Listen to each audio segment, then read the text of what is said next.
Hey guys, on this episode of the podcast, we spoke to Dan Norris, who's one of the founders of Black Hops Brewing down in Burleigh. So obviously this was a pretty big deal for us. We were absolutely stoked to have a chat to Dan, and he's an absolute legend. We had a really good chat, spoke through a lot of stuff, how their story, how they've built their brand.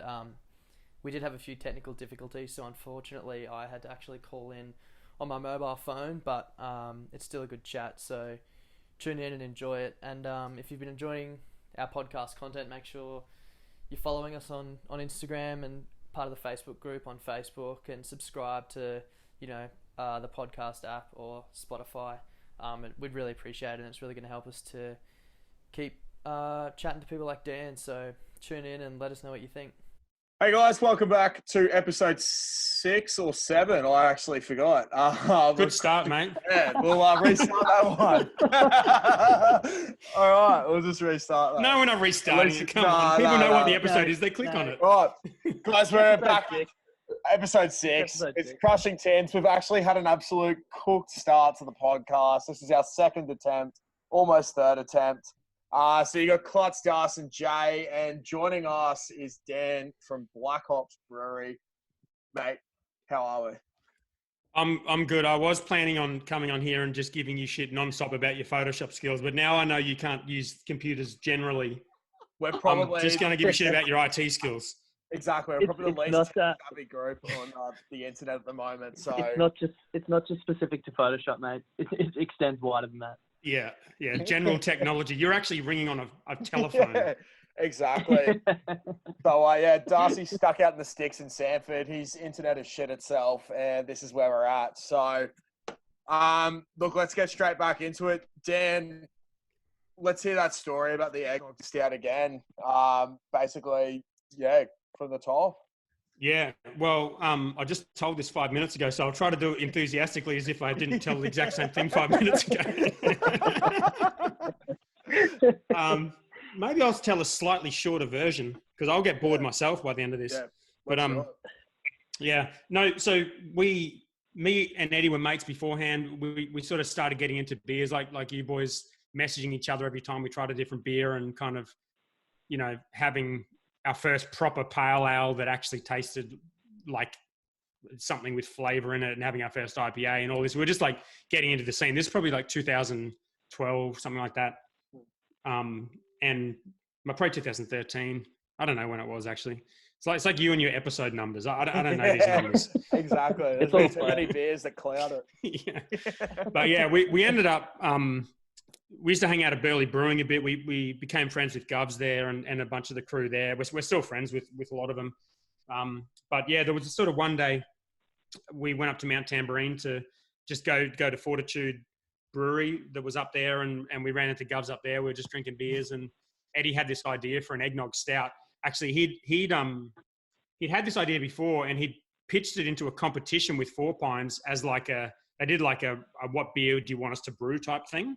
Yeah. And he pitched this idea, and they sort of said, like, we think this is a cool idea, but we're not going to choose it. We've chosen a different one.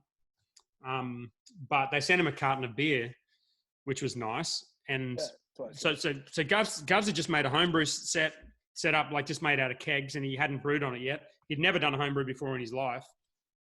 He was a professional brewer, so he knew how to brew 5,000 litre batches of beer, but had never brewed like a 20 litre batch of homebrew. So they kind of agreed to do it in a couple of weeks, and I was just there. I'm not exactly sure why I was there, to be honest, but I didn't think it was going to happen because we're just talking about something you talk about, you don't think it's actually going to happen. And I've had that many people tell me ideas of shit they're going to do that I'm like, cool, but if we do it, we do it. But until we do it, it's not actually a thing. You know that, right? Yeah, definitely. Yeah. Chat amongst the boys. Yeah. But then 2 weeks later, Eddie messaged me. He's like, I'm going up the mountain. We're going to brew this beer. And I was like, all right, cool. I'm keen. And we did it. And we got carried away. It's not the first time it's happened, but me and Eddie had like started these fake businesses before when we worked in the government. We'd start like these coffee businesses and pretend like it was a real business. Like one time we started this, like making a coffee for our friends at the railway, and we were charging them $1 per coffee. Like we should have been working because we're getting paid by the government. But instead, between breaks of playing cricket in the hallways, we started this little coffee business for $1. And like, we went as far as like, I actually arranged a meeting with someone to supply us like proper branded cups to start selling them to like our colleagues. And That's then, ridiculous.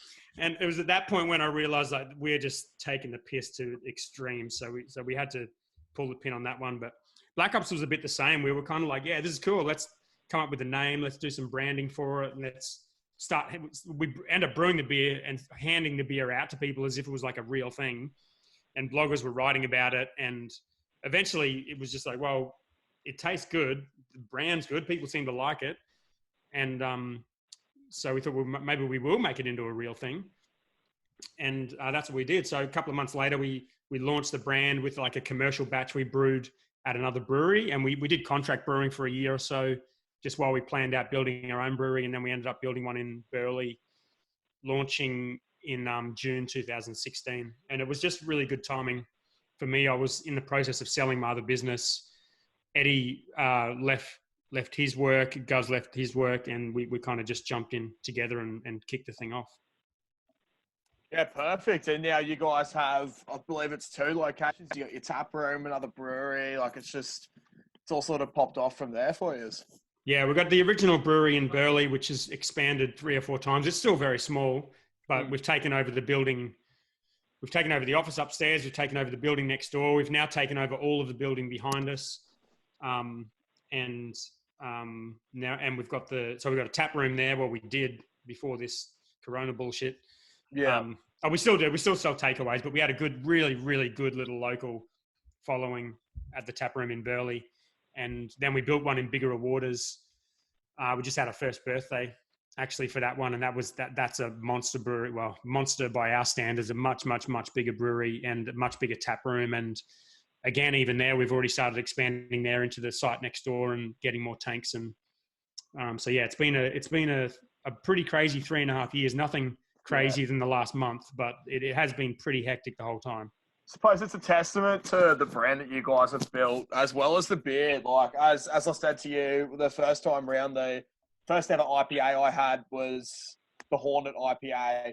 It's still my favorite IPA, and it's just absolutely blown me out of the park. You know, like you guys do incredible beers. That's not me just trying to kiss your ass or anything there. Like I genuinely really enjoy your beers. So your Hornet and your Super Hornet are probably my 2 favorites.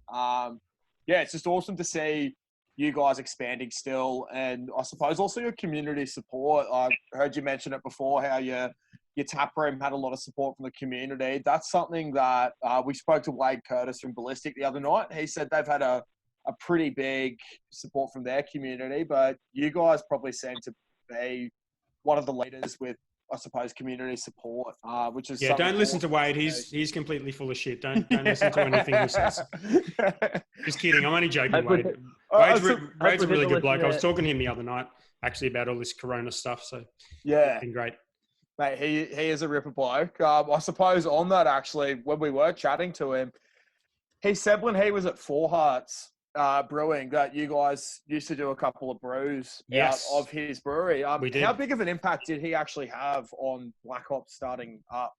Massive. Home? Yeah, massive. Yeah, he was. Well, he's sort of Eddie's like second cousin, actually.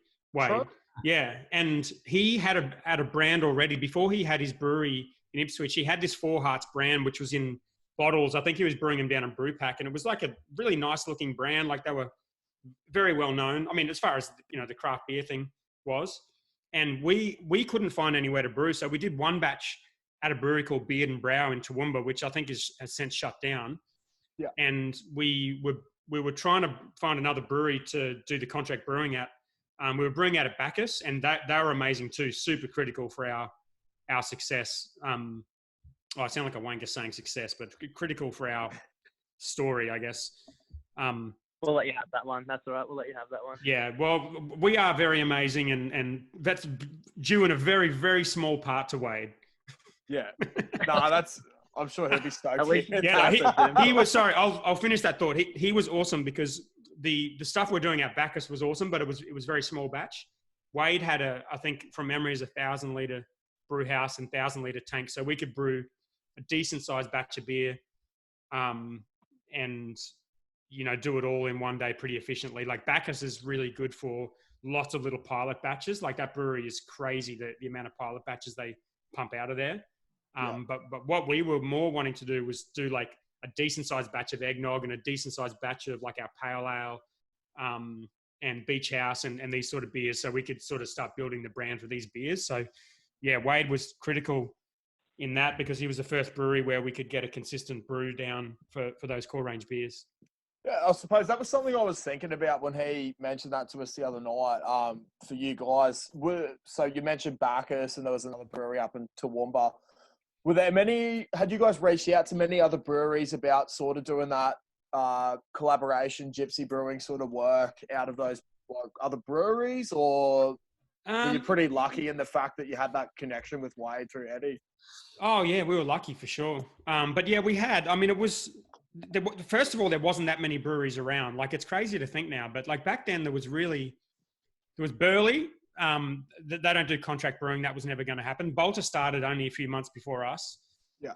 There was Newstead and Green Beacon. There was quite a few people contract brewing at Newstead, but we didn't really know the guys there that well. Probably, I think we probably did ask them, but they probably didn't. I don't know. It just wasn't really going to work because I think that they were getting slammed. They had a very small brewery. The capacity that they did have extra, I think they were giving to other people who were kind of in that circle. So I don't think that was really ever going to work. Beacon was never going to work because I don't think they do contract brewing, but they were getting slammed as well.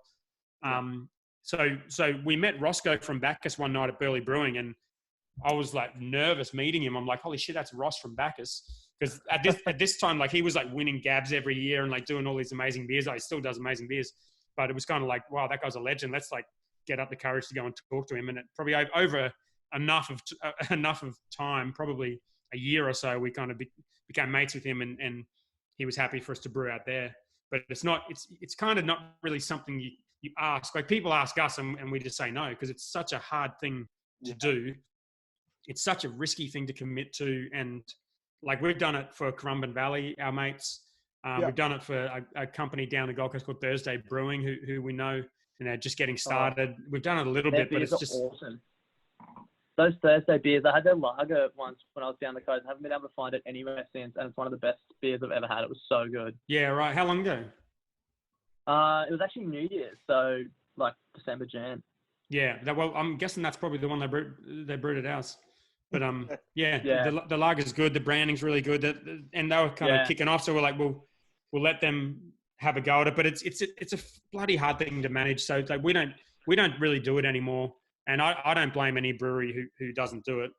But we did for the Call of Duty beer, we did a brew pack in Sydney, and that's kind of how you do contract brewing if you really want to do contract brewing. But it's not something we really wanted to do. We wanted to have our own brewery.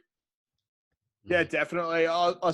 It's funny you mentioned like the risk. Like to me, my old man used to be a maintenance planner for CUB back in the day. And just everything that he's told me now that I'm a bit older and understand some stuff, I definitely am no expert in beer, but it just seems like a massive risk to have people come in for sure. Like, you don't want them stuffing up your equipment or risking contamination and that sort of shit. So to be honest, contract brewing, most of the time, it's pretty rare for the people to actually brew it themselves. Yeah. Like it's basically the brewery, agreeing on a recipe. Like we did it with, we always did it ourselves, except for the Call of Duty one that was done down in Brewpack. We went down there, but like they were once we had the recipe right, they were the ones that were brewing the beer. But it's kind of rare. Like with our first one, we were all in there doing it. Like with Bacchus, I used to drive up with Eddie and like literally shovel the grain out myself. I don't know anything about brewing, but we were all pretty hands-on. Like Govs was there for pretty much every brew until it was really procedural. But normally when you contract brewing, you're kind of giving someone a recipe and they're making the beer for you. Yeah, definitely. I'm not like a massive fan of contract brewing. I kind of get why people do it, but it just, to me, it doesn't really seem to be in the spirit of the whole thing. So we were always keen to have our own brewery and make sure it had enough growth potential there so we didn't have to brew anywhere else. Yeah, definitely. Like that's a credit to you guys, I suppose. For sure. Like It'd be awesome to have your own brewery. To be able to put your name on your own beer and say we've done it ourselves is definitely a really cool thing. Yeah, I think a lot of the time consumers don't necessarily know. Like, there's so much beer is contract brewed. I think people wouldn't even know unless they happen to look at the address on the can. But for us, it just kind of didn't really feel like the right. It's just not really like we wanted to build a brewery that was based around the region that we lived in, that we loved, because we'd been to places like Melbourne where you'd go to Moondog and you'd be like, this is sick. This is a brewery in this awesome location, or like Mountain Goat at the time, places like that. It was like Gold Coast needs something like this, like something in a really good location with good experimental beers, lots of new beers coming out. That's what we wanted to do. We wanted to build a brand, but we wanted it to be something that we made, as opposed to just kind of, just contract manufacturing something massive. It just didn't really feel like what we wanted to do. I fully get why other people do it, but yeah. Yeah, definitely. Something that's always stood out to me for you guys, now that you mentioned it, I was showing that you guys put up a post at the start of this year, around January, about all the different beers that you guys had actually brewed throughout the year. Yeah, we're really humble about that sort of stuff. Mate, yeah, probably the most humble out there, but holy man, to me, the amount of different recipe ideas, all that sort of stuff coming together, there must be some, I don't know, do you guys just sit around, have a couple of beers and be like, oh, this will probably taste good? Or yeah, it's honestly, it's a kind of a magical thing that I don't fully understand, because I don't have a lot to do with that side of things. I just like ideas just pop up, and Govs and the team and Eddie kind of magically turn them into really great products. And yeah, the ideas can form in any place you could possibly imagine. Like I put a post in our ambassador group the other day about whether anyone's got any ideas for beers, or ones we should rebrew. And I think within like an hour and a half, it had like 150 comments on it. Holy shit. That's ridiculous. Yeah. I was going to say, do you guys sort of use the tap room as like a test run sort of thing? See which beers are popular and selling, and then sort of as a proof of concept, or? Yeah, for sure. Yeah, because I've been down there before and tried beers, and they were awesome. And then all I wanted to do was actually show these boys. I remember a Clutch and Jay when I was down there recently for work, and I stopped in on the way home. I was like, oh my God, you've got to try this sour. And I tried to fill my growler, and I couldn't get it filled. I was gutted.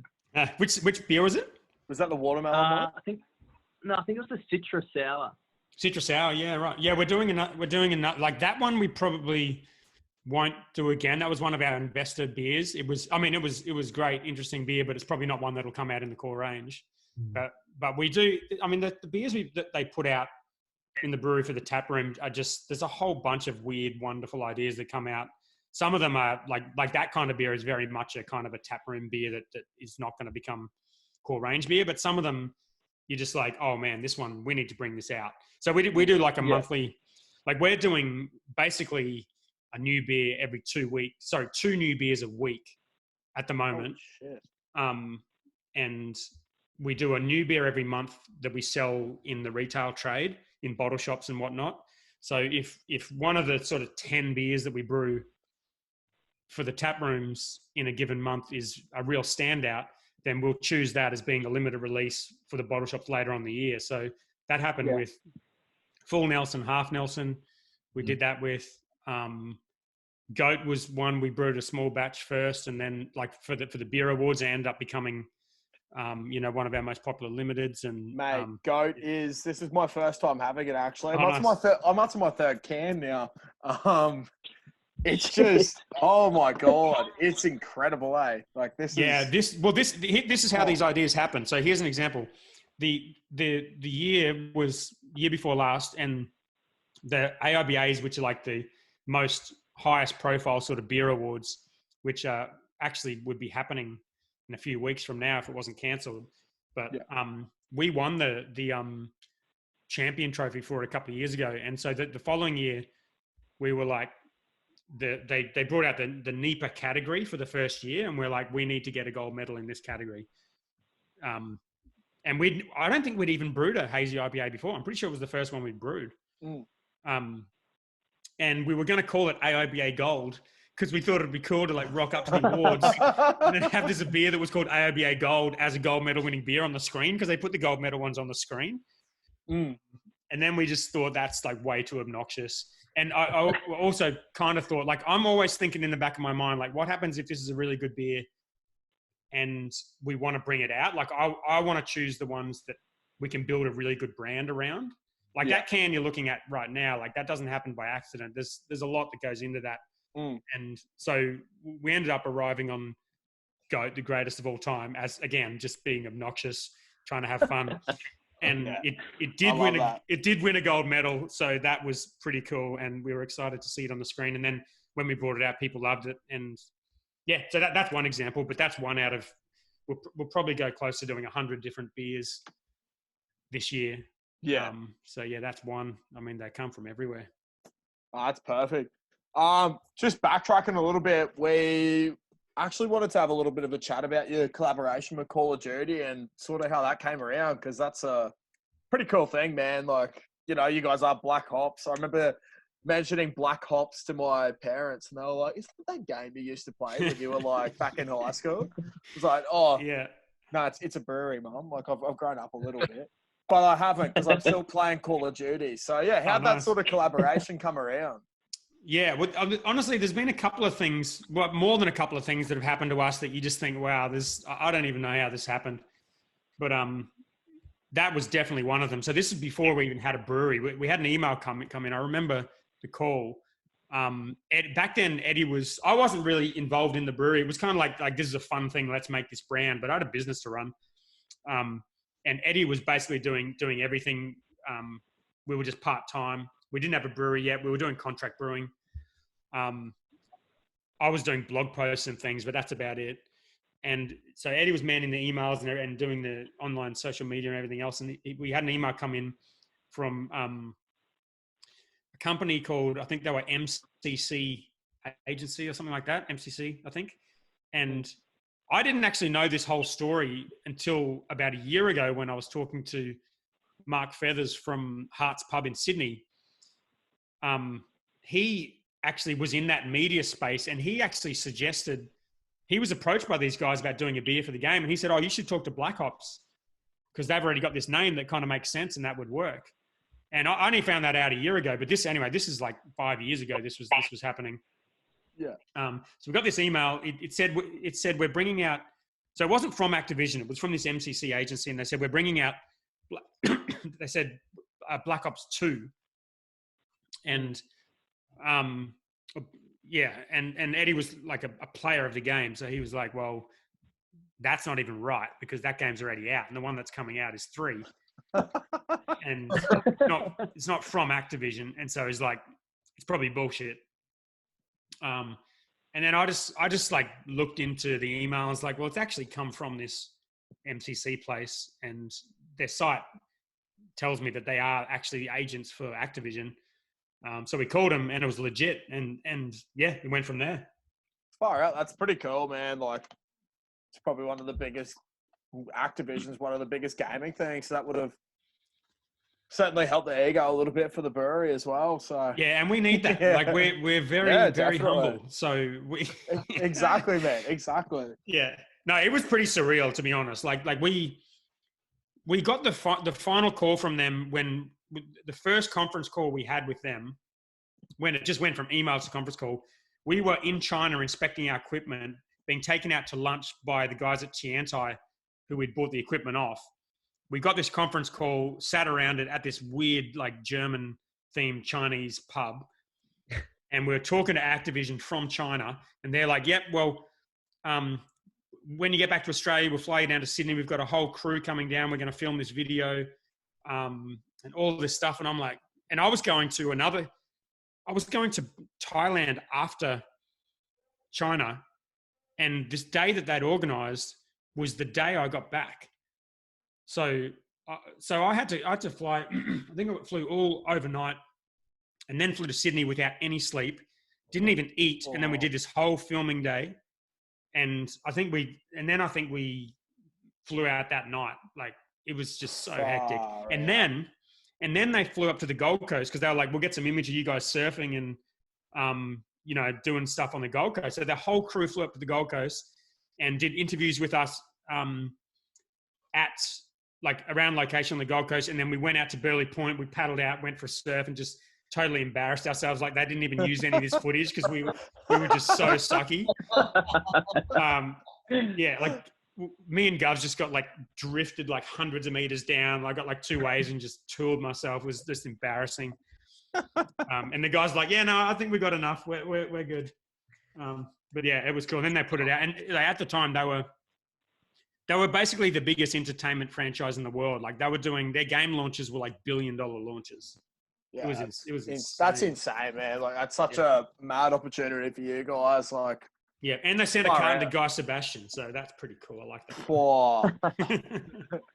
So you guys brewed a beer. You guys brewed a beer for the launch of the game, right? And I can't remember. I remember listening to your podcast, but it was like a black IPA or something.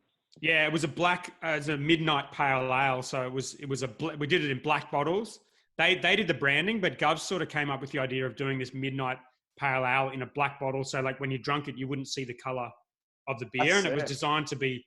We used like malts that were like to darken the color, but not give that sort of roasty stout flavor. So it was a bloody delicious beer. We've actually brewed it since. We did a recon series, our sort of limited release series of that beer again when we did a black beer event. When we were doing like when the tap rooms were open, we were doing a dual event each month for the tap rooms. The first one we did was a black beer event. So we did 14 different black beers at each tap room.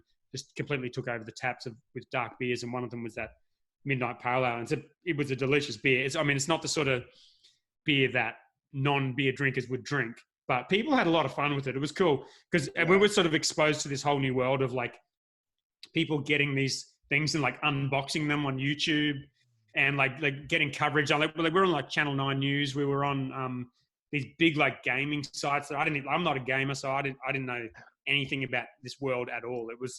But it was really cool. And the plan was to kind of use that attention to funnel it into our crowdfunding campaign, which we did like the next month. And we needed that money. Like we raised $18,000. We needed that money to open the brewery.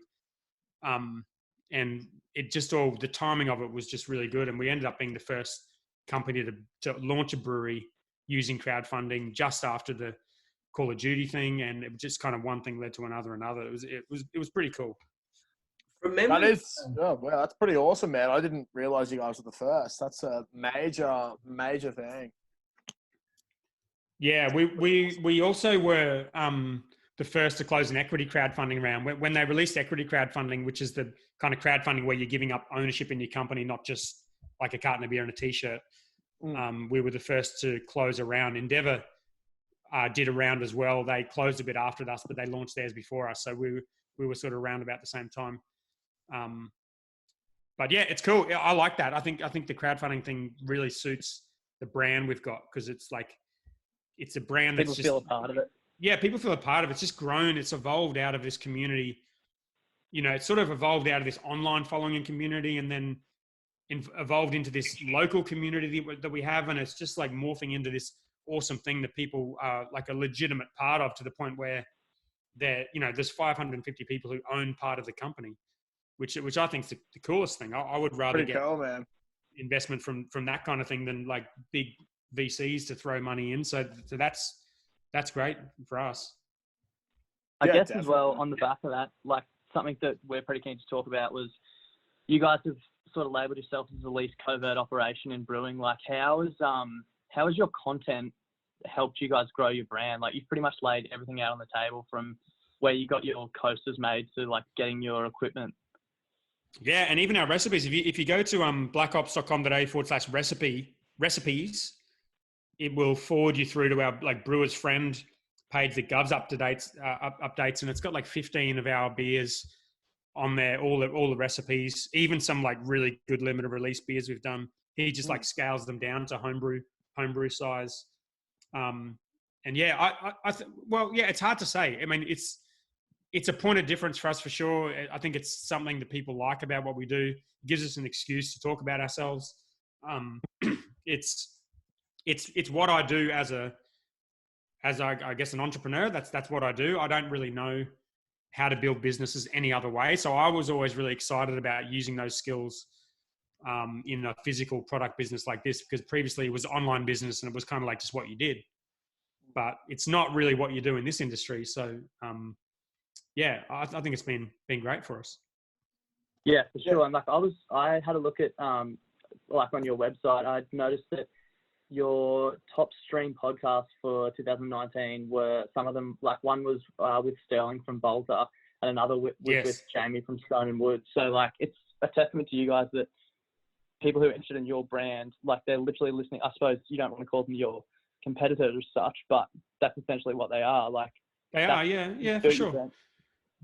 Like it's just crazy how stuff like that is so engaging and can help to build your brand. Yeah, I think I don't know. There's a lot of really good things about this industry, and that's, you know, one of them is that everyone is pretty cool. You know what I mean? Like everyone, like that. Like Jamie was the first person to say yes. I was like, I emailed the fucking Godfather, Jamie Cook. He's like, yeah, I'll do it. I'm like, holy shit, Jamie Cook's coming on the podcast. But how do you think we landed this podcast? Yeah, there you go. Well, there you go, paying it forward. So it's just literally, man. Yeah. So it's good. And the Searles one was awesome because that dude's just a legend. Like that, you know, what they did there and what he's done in other companies, he's just amazing at what he does. So I was really excited to give, because I think when you're marketing a brand like this, you're like, as a marketing person, you don't want to be the story is never the marketing. It's always the product. It doesn't matter what, you know, whatever people say about Bolter, whatever people say about us, it's always the product. That's the story. So like guys like Stirls don't really put them, I mean, like he does the videos and stuff, but like he doesn't really put himself out there that much. Like Bolter talk a lot about their product, and, you know, Scotty does lots of videos about, you know, how the beer is made. And we do the same thing. Like people want to hear from Govs, that people want to know how the product is made and what hops are in it, and, you know, all that kind of stuff. That's what people want to know. They don't want to sit there and geek out on marketing. So I was excited for the opportunity to geek out on marketing, and you know, it helps us to get a good podcast that gets listened to, but hopefully it helps them to also, because people realize how much work and effort and thought goes into the marketing of these things. You know, like you don't become Bolter by accident, and you also don't become Bolter just from a good product. You know, I think he summed it up on the podcast where he said, he said on the podcast, like, a beer's not Mick Fanning drinking the beer out of a shoe. Like, it's actually good beer, and we've built the brand around more than just that. So it's pretty awesome. Yeah. Well, I mean, I think they just nailed everything that, like, they just did, and not just in brewing, like, you know, like they're just a great example of a startup company that did a whole bunch of things really well. They were probably, you know, they obviously had some good fortune and as well, which you need, but they just did a bloody great job. So I was stoked to talk to, and he's a bloody legend selling as well. So like, I'm happy if I can talk to good blokes about beer and branding and marketing and stuff. And so yeah, it was great. Definitely. I think we early on had a chat to Charlie from Helios, and that's something he said. You know, he came over from WA, and he said that one of the first things he said to us was the Queensland, mainly the Southeast Queensland beer community, like the breweries as such, so it's just all good blokes. It's a really strong community, and that's something like I think that we've found is that, you know, everyone we've chatted to has been like a genuinely good person. Yeah, it's a phenomenal industry. It really amazing. Is. Yeah, and it's across the board. Like Brisbane have got an amazing scene, because we were sort of part of that. Like Eddie was working in Brisbane. We were sort of brewing up there, so that was kind of, and that's where we launched. Like that was kind of where we were hanging out. There wasn't really any craft beer bars on the Gold Coast when we started drinking beer, so we would go up to Scratch and Archive and Hoo Ha Bar and places like that. Yeah. And we just kind of fell in love with the industry, and it is a fantastic industry. I hope it is okay with all of this stuff going on, because, you know, it's proven that it's full of great people doing amazing work, and not just in breweries, you know, across the board, like the guys doing the content, you know, the bloggers, you know, Crafty Pint, Brews News, the suppliers. Like it's just such a bloody awesome industry. it's going to be a real shame if it gets decimated like it potentially could be. Because and just such good people, just like Charlie, you mentioned this, it's filled with great people. This industry, it's really great. It's not a for show, that's for sure. Like for the most part, everyone gets along with each other really, really well, and it's pretty awesome to be part of it. It's not something I've experienced in other industries, that's for sure. No, that's an awesome thing to hear, I suppose. I think probably following on from that, if you could go way back, let's say start of Black Hops, if you were looking to grow, would you change anything that you guys have done at the moment? Like looking back in hindsight, was there anything you'd change, or would you do exactly what you've done? It's always a hard question to answer because, I mean, if you'd have told me after 3.5 years we would be in this position, I wouldn't have even believed it. You know what I mean? Like it's staggering. Yeah. So I'm just very, very grateful for where we are. I mean, we've made a shitload of mistakes, that's for sure. Yeah, but, definitely. You know, you don't really become who you are until you make those mistakes. So you can't really look at them as something where you go back and not do it, because you kind of go through that pain of the mistake and then teaches you something to do better next time. And I really do believe that all of the big mistakes we've made have resulted in us being way better at what we do, way more thoughtful, and you know, less ad hoc about things. And so, yeah, I can't think of a thing that I would drastically want to go back and change. Yeah, definitely. And it's awesome to hear that. Like myself and Das, one of our favorite podcasts we listen to, totally different industry, but the ICE project, Isaac John with YKTR, and he's been asked that and he's asked people that. And for me, like my measure of a successful business is someone who literally has said exactly what you've done there. So, you know, you only learn from your mistakes. So it's a credit to you guys that you've seen those mistakes and you just keep building and building and have built this amazing brand. Like I'm not saying that lightly. I think you guys are one of the leaders in the industry, man. Like it's, as I said, you guys churned out some amazing beers all the time. Yeah. Thanks. Yeah, thanks. I appreciate that. And yeah, it's a very difficult business. I feel like I always say this, but it's like this is not an easy business to run. You know what I mean? It's like my last business was so much easier. It's just insane.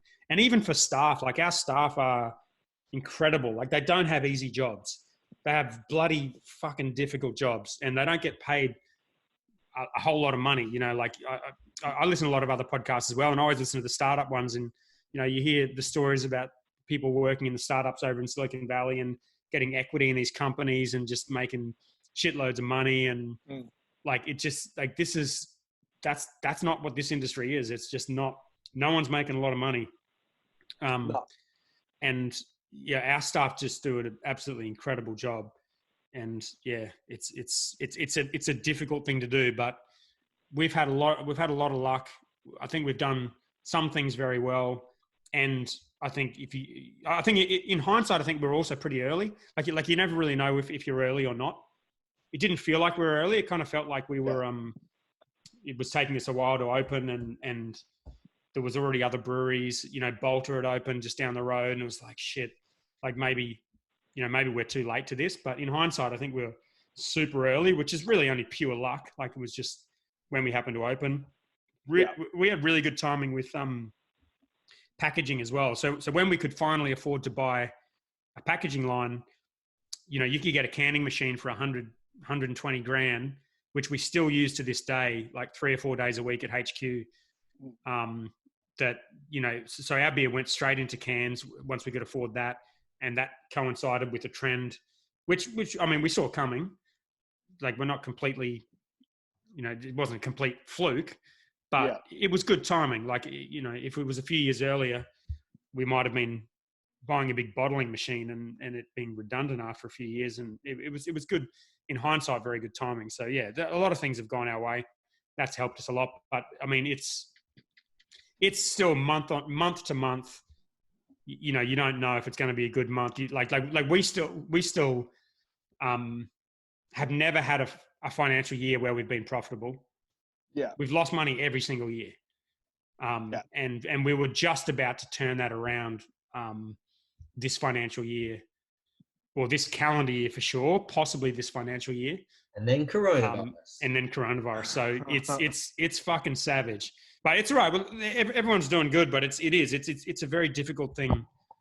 It's a difficult business to run, but you wouldn't do it if the rewards weren't worth it. Yeah, definitely. Well, I suppose on the back of that, we're talking to Wade Ballistic about how they set up their drive-through things. What sort of things have you guys set up to combat that coronavirus? And have you seen that community support that you were talking about with your, the community around Black Hops there? Yeah. Oh, mate, like you wouldn't believe. It's just amazing. So we did. So on the 17th of March, we decided to shut the tap rooms down.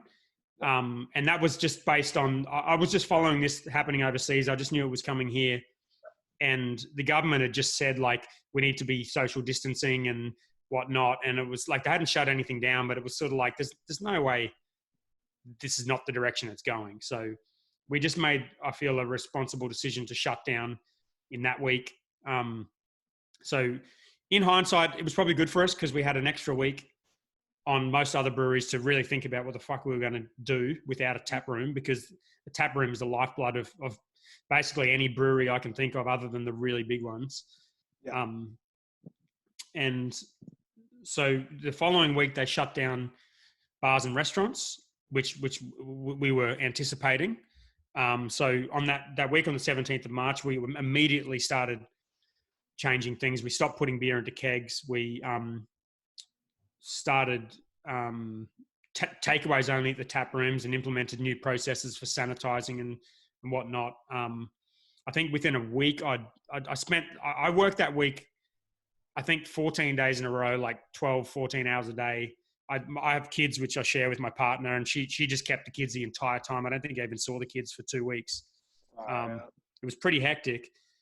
So I spent one weekend, like that following weekend, figuring out how to build this like local delivery app, which is now in the app stores, which we've built a whole business around. We're doing like 150 plus deliveries a week on the Gold Coast and Brisbane. That's amazing. Using the Supply Drop app. Yeah. So that's awesome. We were doing that, and I was just talking to my mate to help me build it. And there's a whole bunch of things we've done since then. We've got this Black Hops Reserves, which is like fresh wort kits for people to brew Black Hops beers at home.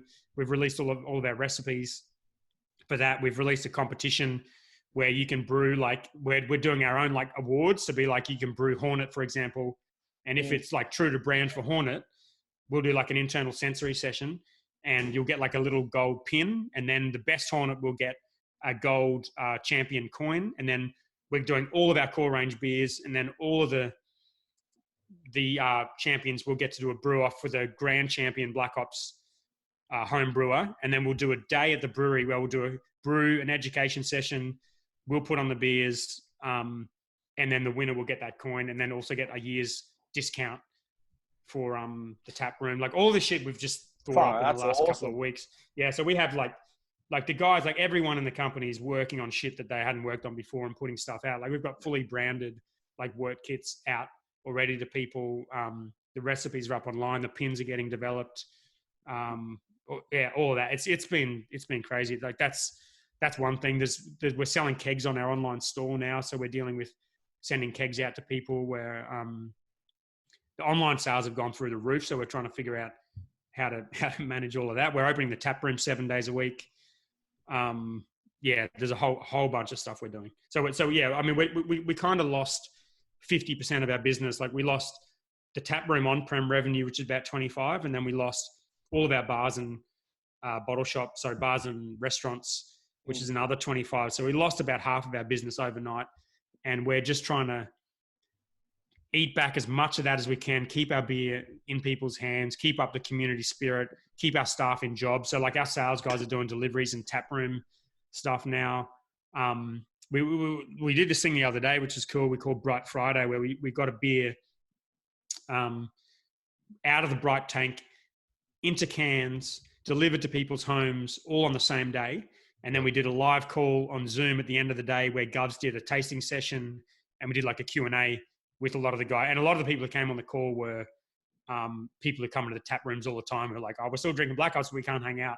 So yeah, there's so much we're doing. That's awesome. Yeah, it's been really good. And to your question about community support, like it's been insane. People are doing so much sharing, so much engagement, coming in, buying the beers. Like our ambassador group on Facebook has gone from like 1,500 members to 2,100, I think, in like 3 weeks.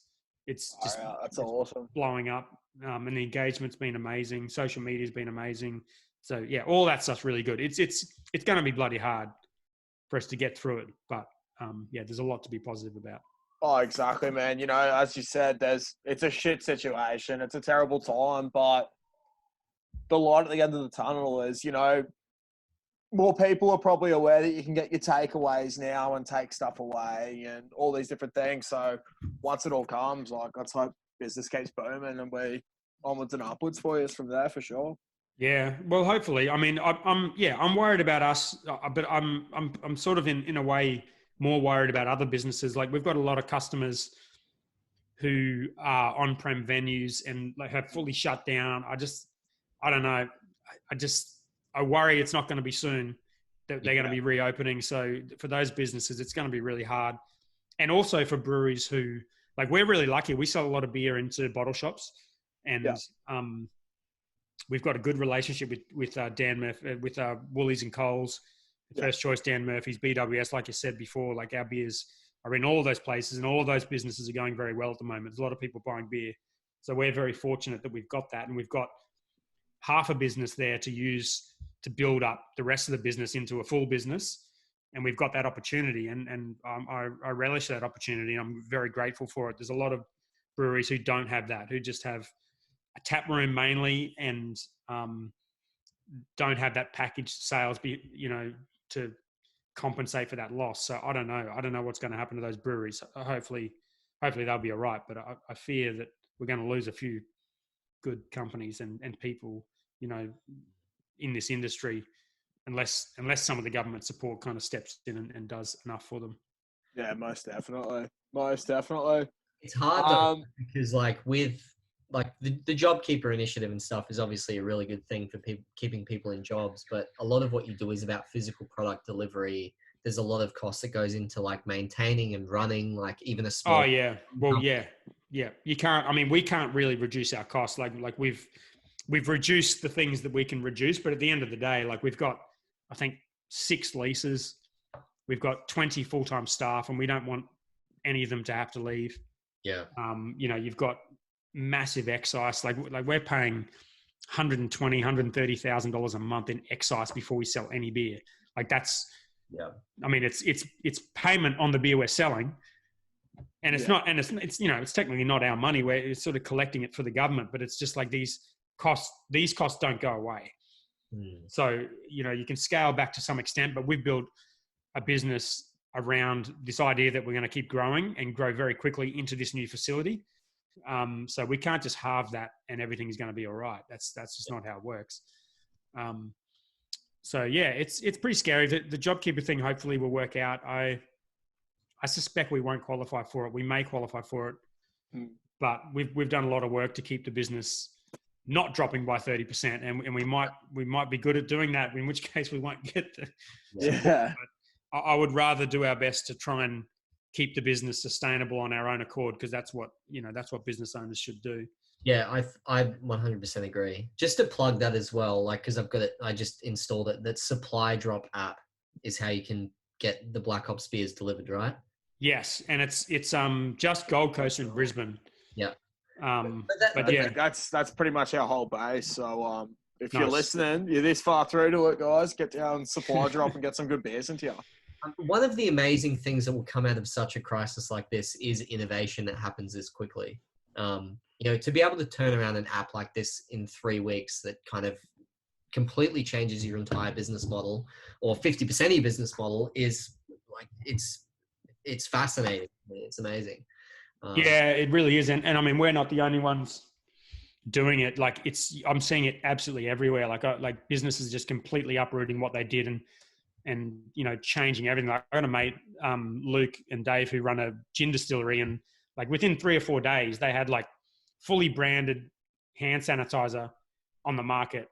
Yeah, And they were like, awesome. I went around there one night after work at like 12 o'clock, and he was just around there with Jess, like making this hand sanitizer. He had bottles throughout the whole place. Like it was selling out every time they put it up online. Like their whole business has just changed overnight, and they've adapted to that.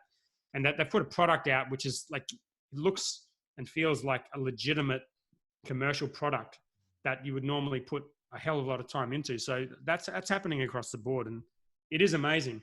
I mean, the risk, I guess, is you react too quickly and make rash decisions, and that's what you're always sort of weighing up. Like that was on my mind when we closed the tap rooms, because we didn't have to close them, and it didn't really seem like anyone else was closing theirs.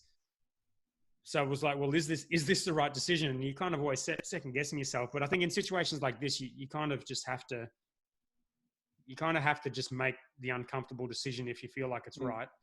And I hope the things that we've done will actually be good after this is over too, because like we're only really, all the things we're doing really are just getting us closer to the customer. And we're doing things that are making our community and our drinkers and people very happy, and having a more direct relationship with them, delivering them beer directly, or, giving them the recipes for them to make the beer themselves, all that kind of stuff, I think ultimately is very good for the business, very good for the brand. And when this is all over, I would hope that at least some of that continues to some extent, because I think it's all good stuff for us to be doing.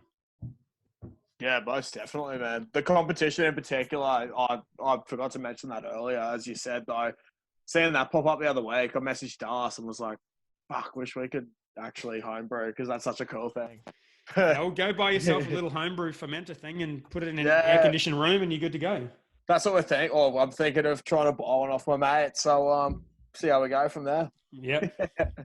Well, boys, if you've got nothing else to add there, I suppose getting towards the end of it, we're wondering, what have been your 5 favourite beers of all time? Wow. Just to chuck you on the spot. Wait, our beers or anything? That's anything. way too difficult. You should have given me a warning about this. Well, mate, we can't Photoshop. We can't run computers, so you should have known we can't warn. So. Yeah, that's true. There's a messenger pigeon about to fly over and drop the notes over soon, I promise. Yeah, right. Yeah. Okay, well, I'll attempt to answer it. I will say though that I think a lot of your feelings about something is kind of contextual to the time. And so it kind of sucks a little bit, because you try something and it's like, this is the best thing I've ever had in my entire life. And then you try it 2 years down the track and I'm like, it's all right. But so I'll base it on the beers that at the time had the biggest impact on me. I'll say that. Yeah. So let me go back. I would say the first one was probably 28 Pale Ale from Burley Brewing. And I'll put Fig Jam in there as well, because that was the only brewery on the Gold Coast that was making like legit craft beer. I mean, it was basically the only brewery on the Gold Coast, I think. Yeah. And the Fig, like you mentioned, having Hornet before as your first IPA, Fig Jam was the first. Fig Jam and Little Creatures IPA were the first IPAs I had. And that was like a major game changer for me, having those beers. And those Burley beers were amazing. I had a Dogfish Head India Brown Ale. So Eddie used to go to like places like Archive and buy beers and bring them back on the train, and I'd like give him money and we'd try the beers. One of them that really stood out was that Dogfish Head India Brown Ale, because that was well, A, I'd really never drunk dark beers, and B, it was just chocolate bloody deliciousness. It was just such a nice beer. So I was like, holy shit, this is in the context of sort of previously drinking like James Bogues as like my kind of premium beer, you know. And there's nothing wrong with that, mate. I love a James Bogues. So actually, I should go. What are we up to? That's three. Let's go. 28 Pale and Fig Jam we'll put together in the same, because they were kind of around the same time. But Little Creatures Pale Ale was a massive one, and that was many, many years before. So that was way before this craft beer thing. I had that beer, and I was like, holy shit, this beer is amazing. And that was probably the thing that eventually, when I did try sort of 28 Pale Ale, which from memory to me tasted kind of similar to Little Creatures. And then Fig Jam, that was kind of where the scale started. Yeah.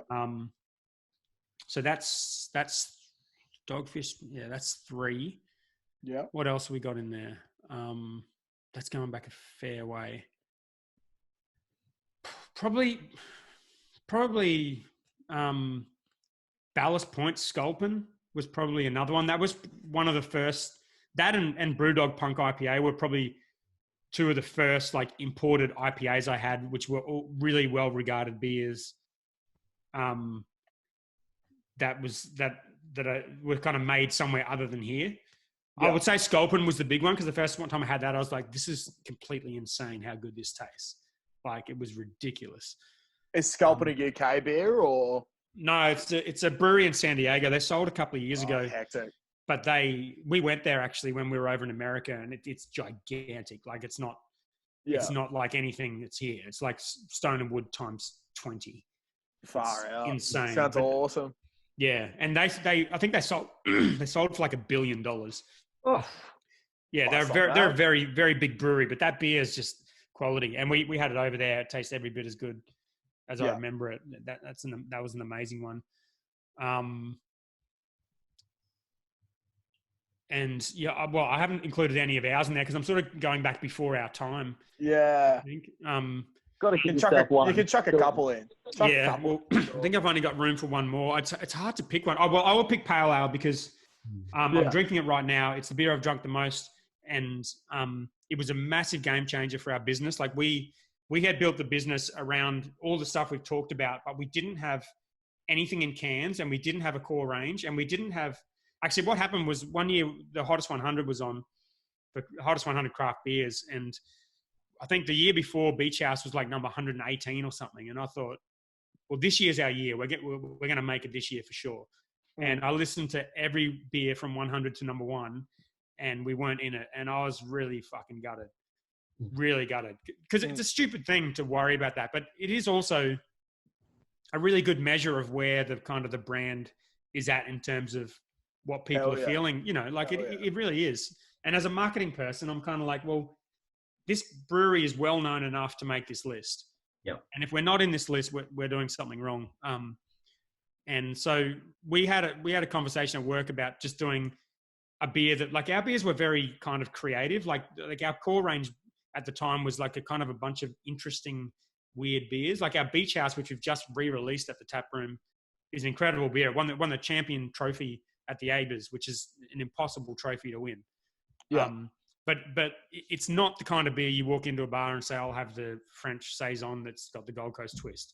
You know what I mean? Like that's So that Hottest 100 and a couple of other things at the time happened that kind of triggered me to think, like, we need just the beer that we want to drink. Like the beer, like when I go into the bottle shop, I get the Pale Ale, almost every time, or I get the IPA, and we needed that beer. And we kind of sat down, and so guys like, yep, sweet, we'll do that. We talked about what we wanted in the flavor. It was going to be our first beer into can, so we completely redesigned the packaging. We'd never brewed this beer before, never tasted it. Like we literally rocked up the day before packaging, and Guz was like, this is how the beer tastes. And we'd done this can that looked sick. And we released it, and it just went nuts, and our business took off. And the beer's the same now. It's still my favorite. It's still the beer I drink the most. It's probably at risk of being taken over by Hornet. But it's still there as our number one seller. And I'll have that in my list.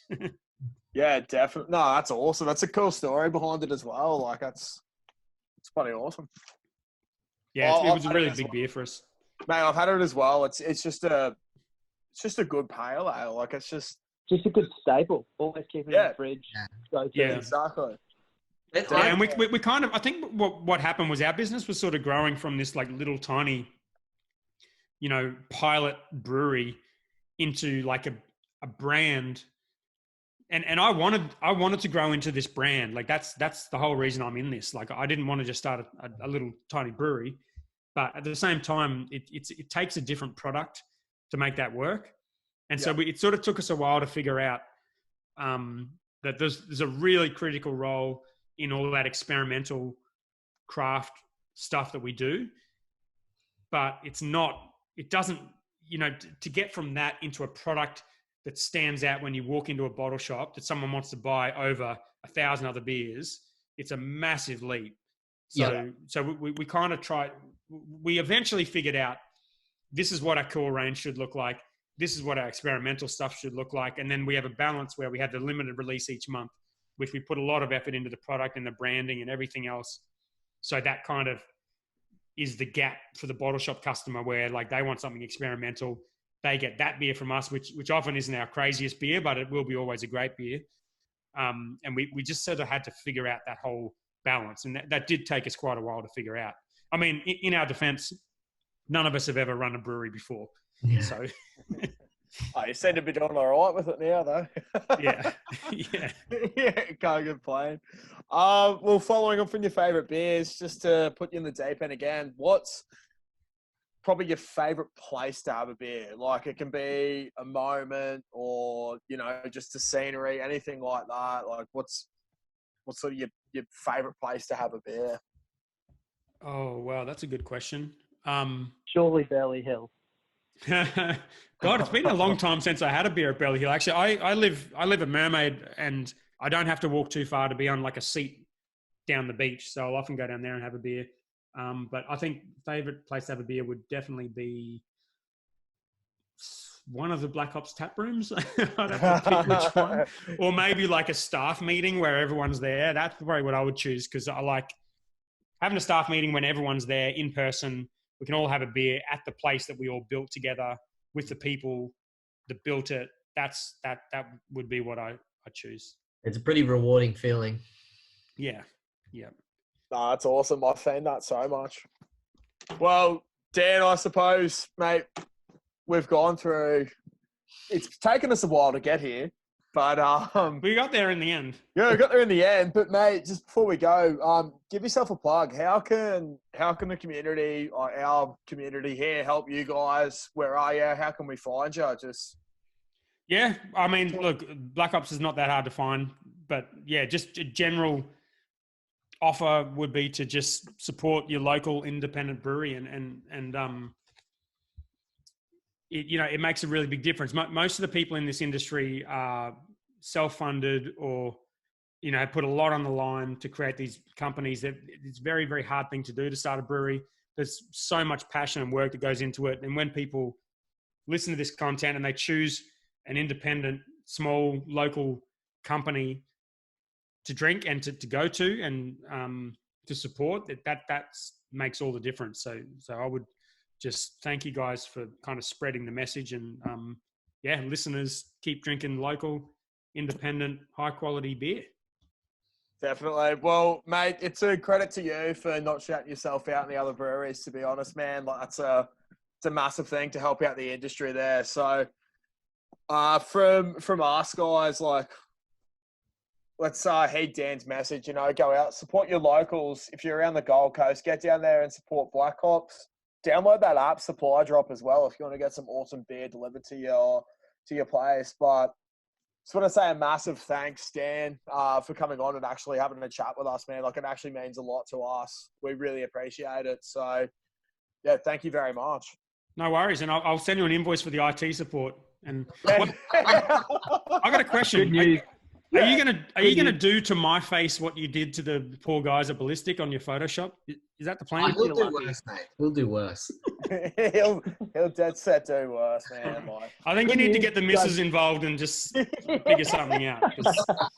Well, my internet's actually just kicked back up, so we're good to go. Okay, all right. Well, just get on Canva and see what kind of damage you can do. Yeah, definitely. All right. Well, guys, once again, thanks to Dan. Thanks to Jay Adas for being on. This has been Crushin' Tins with Bloody Brilliant Beers. And as always, guys, the message that we need to get out there, give them fucking heaps. Thank you. Cheers, guys. Thanks, Dan.